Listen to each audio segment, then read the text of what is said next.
avec le pacte germano-soviétique, ils ont été emmerdés à ce moment-là. Ça c'est leur blabla. Ah ouais, écoutez-moi bien. Oui, Pacte germano-soviétique ou pas, mais germano-soviétique, oui. personne ne s'occupait de ça.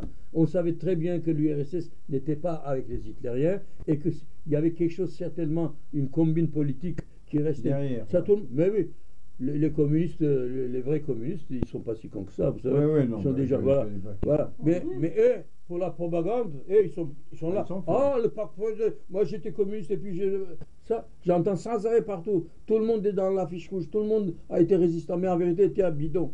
Oui, oui, Qui vient non, me voir à moi, je saurais tout de suite. Quand je questionne quelqu'un, parce que j'étais aussi moi dans une autre commission pour le cadre de combattant au ministère. Et puis j'ai questionné aussi moi les gens. Aussitôt quand ils parlaient, hop, je notais déjà que ce monsieur-là n'a jamais fait quelque chose. Ou ce monsieur-là, peut-être, il a été un peu aux barricades. Croyez-moi que qui que soit qui vient, même au ministère, ils savent très bien. Et puis c'est moi qui vous questionne. n'avez pas le loupé. Ouais, ça marche pas. Bon, voilà. Alors écoutez-moi bien. Alors donc vous avez jeté votre grenade alors? Non, je devais jeter mon grenade. Vous avez vu le film? Et Manouchian, il vient prendre de la main de quelqu'un. Mais c'était moi. C'est vrai? Oui, il a dit, écoute, il n'y a pas de pistolet, donne-moi la grenade. Oui, mais c'est moi qui devais jeter. Non, non, il dit. Marcel Reimann, enfin Reimann, il s'appelait Michel. Michel, il m'a dit que il faut que tu, toi, il faut que tu restes là, et puis il faut que ce soit moi qui jette, Oui. puisque je n'ai pas de pistolet. Oui, je Alors, m'en souviens. c'est moi qui a donné la grenade à lui, et je me suis éloigné, et puis lui, il a jeté la grenade. Voilà. Donc, j'ai Vous vu avez avec été monsieur. Alors frappé? là, Mais vous étiez très jeune. Eh ben, il est né en 16. Non, non, mais je Fin vois par 16. rapport au film, c'est C'est vrai bien. que c'était un jeune. 17, 18, 19, 20, ça fait 4, 30. Ben, j'avais 23 ans, Voilà, puisque j'ai fait c'est mon ça, service voilà, militaire, voilà. 23, Oui, 24 ans. quand on regarde le Oui. film, c'est un gamin, quoi. Ben, c'est des jeunes, ah oui, Oui, à c'est 23 un ans. gamin. 23 ans, c'est l'âge de Romain, Si t'imagines. je vous montre Non, non, mais les c'est photos, juste. j'étais quand même un petit Faut gamin. pas que je me trompe par rapport à. Ah non, non, non, mon- non, non, non, non. Elle regarde par rapport à son fils. Bon, quoi. alors Par voilà. rapport à ma mime. Là, Donc, il a jeté j'ai la dit, grenade. monsieur Guédican, j'ai Ouais. dit, monsieur Guédican, oui, c'est ça, enfin, dans le film. Monsieur Guédican, je dis, les documents sont là, il n'y a pas eu de MOU ni rien. Alors là, ça gênait certainement quelqu'un. Parce Le que- directeur de financement, il était un peu Kratzfeldiste peut-être, Ouais. ça lui plaisait pas beaucoup.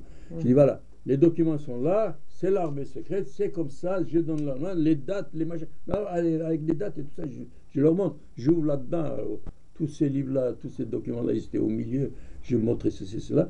Voilà. Maintenant, vous avez compris? Bon, je dis, écoutez, je sais qu'un écrivain, parce que moi aussi je suis devenu écrivain, ou un historien, je suis devenu historien aussi, et puis les autres historiens, les autres écrivains, ils écrivent, ils ont leur style, je dis. Les cinéastes aussi. Je dis, votre style, vous employez comme vous l'entendez, vous êtes libre, je dis, mais n'ajoutez pas quelque chose qui n'est pas la vérité. Qui n'est pas la vérité, ouais. Qui soit la vérité, arrangez comme vous voulez. Mais c'est lui qui finançait, Ouais. c'était un ami de Klasfeld, hein.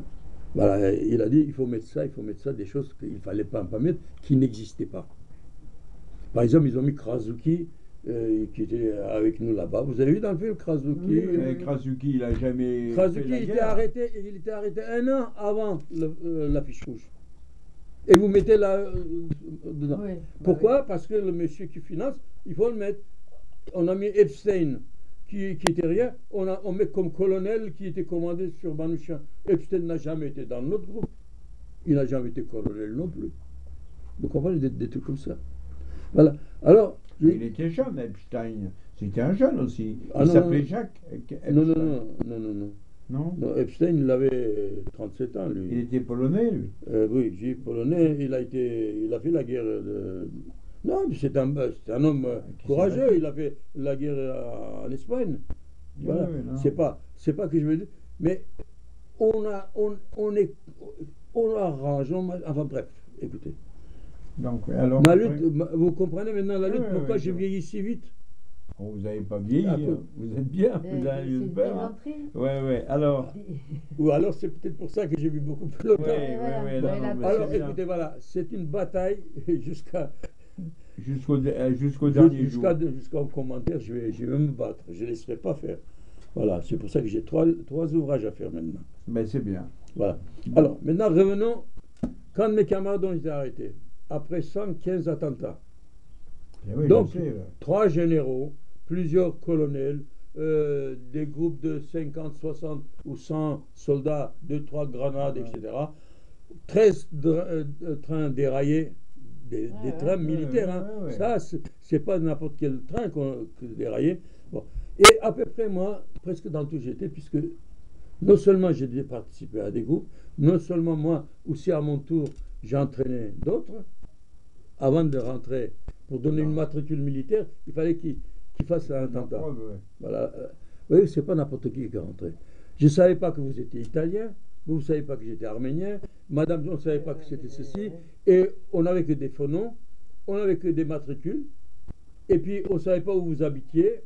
Personne n'habitait chez ses parents. Hein. Ah oui, oui, non, mais là, oui. Chacun, ils avaient des caches ailleurs. Il ne fallait jamais dire votre nationalité, il ne va jamais dire votre religion, ni autre chose. Vous, je ne vous Votre connais surnom, pas du c'est tout. Ben, si vous Vous devinez étiez un Georges. peu, vous êtes arménien, vous êtes... Vous êtes Georges, vous étiez Georges. vous. Non, Charles, non, vous avez Charles, dit. Charles, Charles, ouais. Charles, ouais. Voilà, Charles.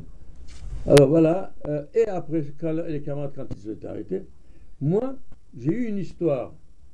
J'habitais d'abord à Bagneux, par là, et puis, comme je voyais l'affiche rouge et tout ça, l'affiche rouge n'était pas encore, comme les journaux, ils parlaient, j'ai dit, Mais oui, il y a une question. Ils ont été dénoncés ou pas? non, ça c'est après, je vais vous Oui, dire. oui. Donc, j'avais un camarade, moi, pendant la guerre, qui s'appelait Frédéric Navarre. Il était dans notre régiment, c'était celui qui faisait Le pointage. le téléphone. La radio, ouais. Ouais, c'est ça. La téléphonie sans la fil. téléphonie. Non, la téléphonie Oui, oui. avec l'état-major, des trucs comme ça. Alors, on était un soir dans nos tranchées, à l'intérieur, et puis d'un seul coup, il dit tiens, ça marche pas, il y a quelque chose de coupé. Il pleuvait un petit peu. Il y avait aussi un petit bombardement. Quelques obus tombaient à gauche, à droite, allemands. Alors il est sorti pour aller réparer les câbles. Mais il est sorti, une demi-heure passée, il ne rentre pas. Ah bon, ouais. Alors je me suis levé, j'avais 2 autres camarades, nous étions 4 camarades qu'on était toujours ensemble. On se trouve toujours en camarade dans l'armée. Alors je sors, je sais que la ligne était comme ça, j'y vais. Oh, qu'est-ce que je vois?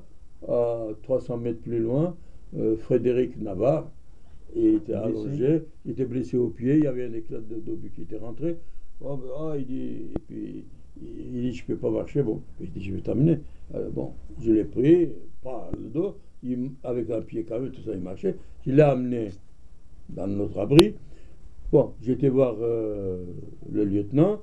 J'ai dit, voilà, il est blessé, ça. Bon, 1 heure après, il y a une ambulance qui est venue, militaire, il a pris, il est parti. C'était le fils d'un...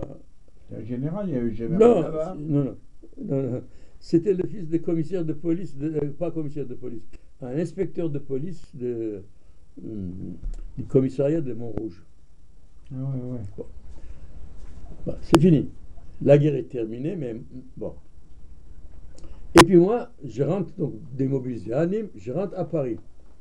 Alors, comme il y a eu l'histoire de Manouchian et tout ça, je vais au commissariat, je dis, Monsieur Frédéric Navarre, que voulez-vous de verre? C'est l'occupation, hein. Ouais. Mais ils n'aiment pas beaucoup n'importe qui rentre aussi. Mais je dis, voilà, Frédéric Navarre, c'est un camarade de combat où il était blessé, je l'ai amené, et puis après il est parti à l'hôpital. Je ne sais pas qu'est-ce qu'il est devenu. Ah, c'est vous l'Arménien que vous avez sauvé la vie de Frédéric. Ouais. Je dis non, il n'était pas mort, je dis, vous savez, juste il était un peu blessé. Enfin, vous êtes Ah oui, mais enfin, là-bas, c'est les policiers là-bas, ils avaient ça, qu'il y avait un Arménien qui avait sauvé la vie de Frédéric. Et Frédéric est devenu aussi policier. Ah, mais Frédéric Navarre, lui, il est en service. Et son père, il n'est pas là, l'officier de police. Il n'est pas là. Il s'appelait Léon Navarre. Voilà. Alors là, on me reçoit, on m'assoit. Le soir, j'arrive, il était là. Oh là. Alors le père de Frédéric, il est très heureux. Ah, c'est vous que vous avez pris sur votre épaule. Mais je dis non, il marchait quand même un peu, mais enfin, je l'ai amené. C'est tout. Mais on était des camarades. On était très bons camarades ensemble. Oh là là, je suis devenu presque son fils. Alors, j'ai demandé un jour, quand il y avait donc les arrestations, j'ai demandé à Frédéric, j'ai dit, est-ce que c'est possible de trouver une cache quelque part? Alors, Il ne savait pas que vous étiez quand même. Il ne savait pas. Il s'en doutait un peu. Seulement le père, certainement que. Ouais. Vous savez, c'est, quand vous demandez un endroit pour vous cacher. Officier de police, c'est pas n'importe quoi. Hein. Ouais. Voilà. Alors, le soir, on a été chez son père, on a mangé là-bas. Et puis, papa, Arsène, il est embêté, il paraît qu'on veut l'envoyer en Allemagne. Et puis, c'est ce que j'avais dit. Oui, il dit, bon, ça va. Il ne rentre pas beaucoup de détails, il ne pose pas d'autres questions. Mais quand on parle ensemble, pas bête, lui, quand on parle, parce que je l'ai vu souvent, rien que de parler, on sent qu'il y a un arrière-pensée, il y a quelque chose que je cache. Ça, un policier, un vrai policier, il ressent. Ouais. Aujourd'hui, je sais, moi, ces choses-là, puisque j'y ressens aussi la même chose, moi aussi. Alors, voilà. Le lendemain, hop, on m'a emmené, j'avais une valise, on m'a emmené dans une maison, premier étage, 2 pièces. Il dit, voilà, tu restes là. Il dit, tu sors pas. Et puis je dis, oui, mais il faut que je déclare, je suis étranger encore. Il dit, non, il dit, tous les étrangers viennent chez nous pour... parce qu'un étranger, il faut qu'il dise tout de suite, dès le lendemain, où il habite, la Nouvelle-Vagin. Il dit, non, là-bas, il dit, c'est moi qui m'occupe de ça. Ah ouais. Alors donc, sans déclarer ça, donc, c'était quelque chose. Les autres camarades sont arrêtés. Moi, je reste là. En voilà qu'il passe à peu près 2-3 mois. 2-3 mois. Surtout qu'il y a quelque chose qui s'est passé aussi là. Hein. Il y a eu des attentats que j'ai fait aussi. Alors, je suis un peu... Enfin bref. Et un jour, il dit, il faut mieux... J'avais demandé si je peux changer encore. D'endroit? Oui. Il ne m'a pas dit pourquoi ni rien. Il m'a emmené juste en face de Notre-Dame et la préfecture de police. Il y a un vieil quartier où Mitterrand il avait une maison là-bas. Ah oui, la rue de Bièvre. Rue de Bièvre, voilà, c'est ça. Voilà. Mais dans une machin, au 2e étage, 33 rue Frédéric Sauton. Voilà, ça je me rappelle très bien. Et un policier civil est venu de la préfecture avec M. Navarre. Ils m'ont emmené là, ils m'ont fait monter là-haut, ils ont ouvert une porte, une pièce et une cuisine, ils m'ont fait rentrer à l'intérieur. Il dit, vous ne sortez pas d'ici. Vous restez. Bon. Donc, cette fois-ci, c'est la police qui s'occupait de moi. C'est là que j'étais, et 1 mois et demi après, le même policier vient, M. Tchakarian, il a dit, voulez-vous continuer le combat? Je dis, oui, mais je ne peux pas sortir, moi, dans Paris. On me cherche. La police, quand elle me cherche, c'est qu'ils ont mes photos aussi. Ouais. Hein, voilà. Eh bien, il dit non. C'est pour aller à Bordeaux. Qu'est-ce qu'il y a? Il dit, là-bas, on vous attend. Si vous vous acceptez, on vous attend. Et c'est comme ça que j'ai dit, bon, pour toi, j'ai mieux aller plus loin. Bon, on m'a donné un peu d'argent. J'ai pris le train. Quand j'étais là-bas, à la gare, ils étaient là déjà, mais cette fois-ci, des messieurs bien habillés, cravatés, tout ça. C'est pas du tout les mêmes personnes comme ici. Alors, on m'a amené d'abord cours Saint-Jean. Là-bas, on l'appelait des cours. À côté de la gare, oui, c'est ça. Saint-Jean. Il y avait l'école santé. Moi, je suis allé à l'école santé navale. J'étais dans la marine, moi. J'étais chirurgien dans la marine. Donc j'étais là, cours de la marine. Au numéro 30 ou 32, je ne sais pas quoi. J'étais là-bas. La nuit, j'ai passé là-bas. Après, on m'a emmené à Mérignac. En face Mérignac, il y a Beutre. Oui. Voilà. Il y a un camp maintenant, le camp de Beutre. Un camp militaire. Oui, mais c'est 800 mètres de l'entrée, à l'époque, de l'entrée de la terrain d'aviation. Le terrain d'aviation. Beutre était de l'autre côté. Il y avait un paysan. Et puis un paysan, il y avait quelques baraquements, ils m'ont mis là-bas. Bon. L'un demain, il y a un autre qui vient, un autre monsieur, il dit Monsieur Melchian. Je dis non. Il dit si, vous vous appelez maintenant Melchian. Bon, Henri Melchian, c'est eux qui m'ont donné le nom. Je veux bien. Alors voilà. En face, il y a le camp d'aviation. Il paraît que vous avez fait votre service militaire, vous avez fait la guerre, vous étiez artificier, vous étiez ceci, vous étiez ça. Ils sont au courant de tout. De tout. Ouais, moi, je ne me rappelais même pas ce que j'étais, eux, ils m'ont dit. Et il a dit, voilà, on demande que vous rentrez dans ce camp et nous dire les poids de chaque bombe. Hein. Au but pompe, à peu près, moi, je peux arriver à donner mon avis, hein, la grosseur des bombes. Parce que j'en ai vu des bombes, ouais. des obus dans l'artillerie, j'apprends beaucoup. Et puis, vous allez nous dire à quelle heure les avions passent, combien de quadrimoteurs, bombardiers, combien de chasseurs, à peu près, approximatif. Mais je dis, mais monsieur, je dis, comment voulez-vous que je rentre? Je dis, d'abord, je dis, vous savez, je dis, je ne sais pas si vous êtes au courant, je suis recherché déjà. En plus, je dis, vous voulez me faire rentrer là, j'ai un accent étranger déjà. Mais il dit, on m'a dit que vous étiez assez intelligent pour faire ce travail. On nous a promis. Je dis, oui, mais promis, mais je ne peux pas. Dites-moi, est-ce que vous avez une idée? Ah, il dit, non, vous trouverez vous-même. Qu'est-ce que je peux faire, moi? Entrer dans le machin. Ben, je vais devant, le lendemain, je vais devant le cas, des soldats, ils sortent, et puis il y a des petits marchands qui vendent à l'extérieur. Ils vendent des pêches, ils vendent des ceci, enfin des bricoles, quoi. Et puis des soldats, ils vont acheter. Et une deuxième fois, je vais, surtout, ils achetaient des pêches. Mais il y avait des petites pêches comme ça. Mais je vais donner une somme, par exemple.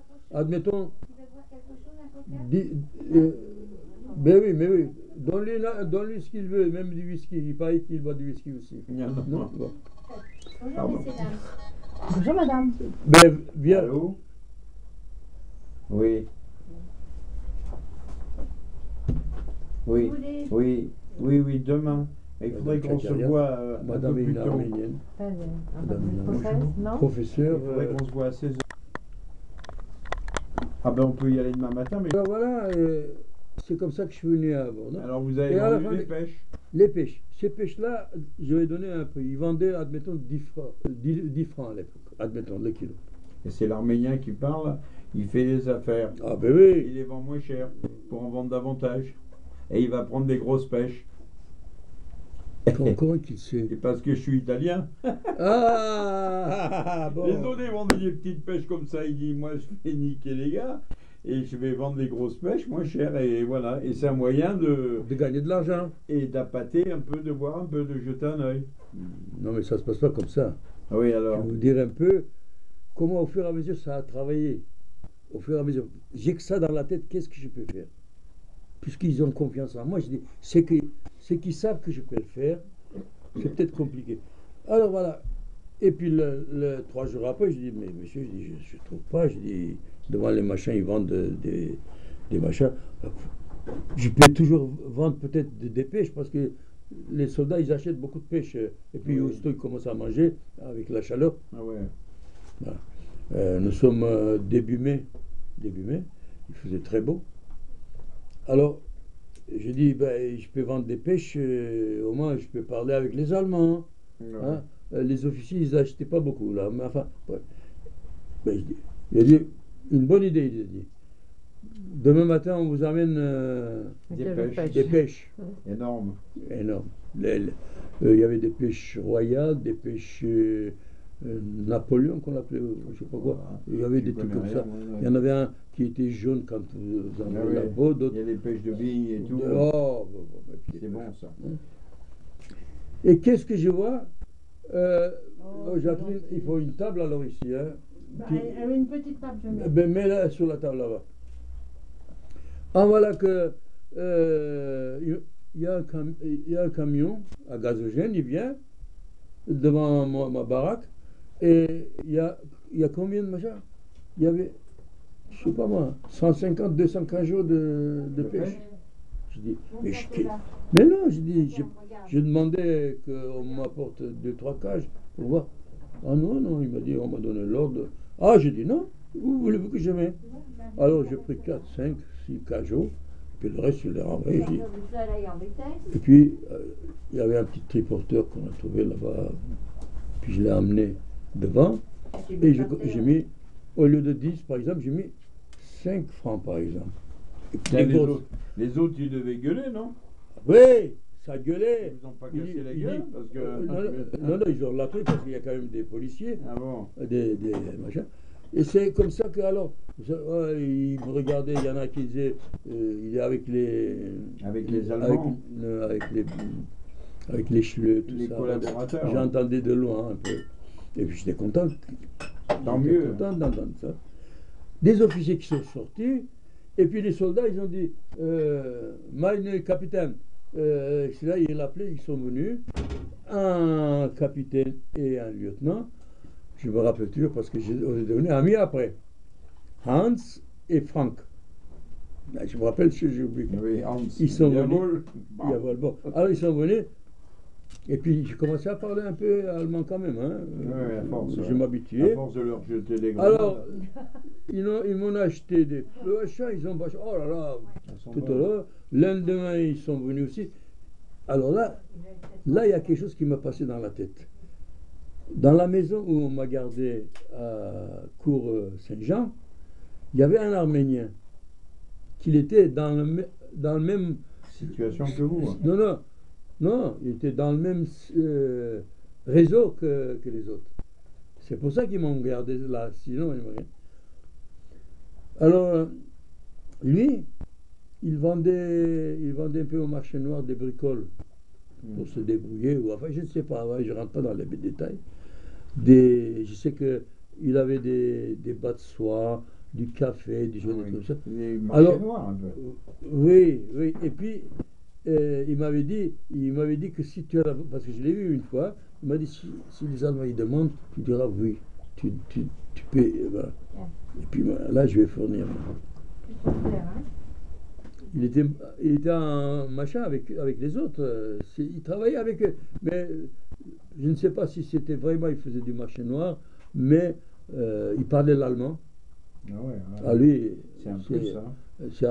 Son fils, il est professeur là-bas. Il habite dans la région où vous êtes. Bon, pour en revenir, alors j'ai réussi à dire à Hans et l'autre, le capitaine, écoutez, mon capitaine, je dis, si vous voulez des bas de soie pour vos femmes, du café ou du chocolat, je peux vous en avoir pas cher. Il dit, je vais bien, justement, je vais partir en permission. Alors, immédiatement, je l'ai dit à le monsieur qui vient toujours, le français, lui, il est avec l'Arménien en même temps. Agapek Tachian, il s'appelait. Agapek Tachian, il parlait le turc, merveilleux. L'Arménien, alors là, imaginable, l'allemand et le français aussi. Alors les 4 langues, mais impec. Il écrivait toutes ces langues. Alors, voilà que j'ai les bas de soie et des machins. Et combien je vends? C'était plus bas que si on vendait d'abord, on ne vendait pas ces choses-là à l'époque. Alors, j'étais tout content, etc. Et puis, bon, chaque jour, j'emmenais des pêches à vendre. Ce qu'il fallait. C'est vrai. Et puis, un jour, je dis, mon capitaine, je dis, pourquoi pas pour votre cantine? Oui, votre cantine. Il dit, regardez, je dis, nulle part vous trouverez ce prix-là, etc. Il dit, bon, venez avec moi. Je rentre à l'intérieur, commandant du camp. Alors, le commandant du camp, là, il a un petit coche comme ça. Moi, j'ai peur de le faire aussi parce que trop faire, ça aussi. C'est mauvais. Voilà. Alors, enfin, il fallait voir un peu. Il faut faire ou il ne faut pas faire. Enfin bref, alors il a raconté, j'ai compris qu'il disait, il vend pas cher. Et je lui ai dit que je vendrais encore moins cher si la cantine achète plus, voilà. Et puis c'est comme ça que ça a marché. Vous êtes rentré dans le camp. Et il a dit, voyez-vous, monsieur, que vous vous êtes bien débrouillé. Bon, alors cette fois-ci le camion arrive, mais enfin, à peu près cinquantaine de cajots, etc. Mais en général, ils n'achetaient pas tout, hein. Ils achetaient 20, 30 cajots. Et puis, à force de l'amener, le camion rentrait dedans. J'ai demandé l'autorisation de rentrer dedans. Il rentrait dedans, moi aussi. Alors là, les plantons, ils me connaissaient. Je travaillais avec eux, voyons. C'est grâce à M. Melchian qu'on mange des bons pêches, etc. Voilà. Et puis les officiers, d'autres officiers me demandent est-ce qu'on peut avoir du café? Je sais qu'il n'y en avait pas beaucoup, non, mais enfin, je débrouillais toujours à l'avant. Et après, j'ai commencé à boire un petit coup dans leur messe des officiers. Et vous, en même temps, avec eux, oui, ils me présentaient Henri Melchian, un bon français.